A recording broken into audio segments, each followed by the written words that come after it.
Republic day में शायद एक क्वीन एलिजाबेथ की शादी का गीत है, वो बजता है, अबाइड विद मी। उससे हमारा क्या कनेक्शन है देश का? अब हुए हैं मोदी जी के टाइम पर इंडिपेंडेंट, जब abide with me is replaced by ऐ मेरे वतन के लोग। Yeah, honestly, I don't get it. I mean, what is the point of changing names and symbols and songs? I mean, देश की इकोनॉमी ठीक कर लो पहले। ये सब कॉस्मेटिक चेंजेस किस लिए? Cosmetic? So you are saying कि identity is cosmetic? Okay, tell me one thing कि कोई गुंडा अगर तेरे घर में घुस के तुझे मारे, तेरे परिवार को मारे, तो क्या तो उस गुंडे का नेम प्लेट अपने दरवाजे पर लगाएगी? Of course not. But don't you think कि देश के रियल इश्यूज कुछ और ही है? और उसमें सबसे बड़ा इशू है मेंटल स्लेवरी। इसीलिए तो आजादी के 70 साल बाद भी हम अपनी नेशनल सेरेमनीज में, बीटिंग रिट्रीट में ब्रिटिश क्वीन की शादी का एक गाना बजा रहे थे, जिसे पीएम मोदी ने अब हटाकर ए मेरे वतन के लोगो कर दिया है।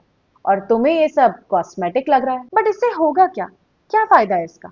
Isn't it changing your history? No, it's not. It just means saying कि हम आजाद हैं और हमारी पहचान अब हमारी है। इतिहास को मिटाना और इतिहास को करेक्ट करना are two different things.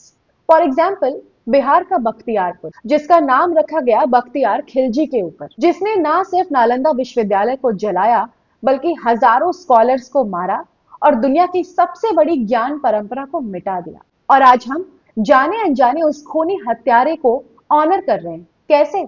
उस जगह का नाम उसी के नाम पर रखकर। पर लोगों को अब आदत है यार, इससे उनकी लाइफ में क्या फर्क पड़ेगा? जस्ट बिकॉज तुम्हें गुलामी की आदत है, इसका मतलब ये तो नहीं कि गुलामी सही है। इसीलिए राष्ट्रपति भवन में ब्रिटिश सोल्जर्स की फोटोज हटाई गई और हमारे परमवीर चक्र हीरोज की लगाई गई। राजपथ बना कर्तव्य पथ और नेवी का कॉलोनियल फ्लैग बदला गया। आर्मी रैंक्स और सिंबल्स इंडियन हेरिटेज से जोड़े गए।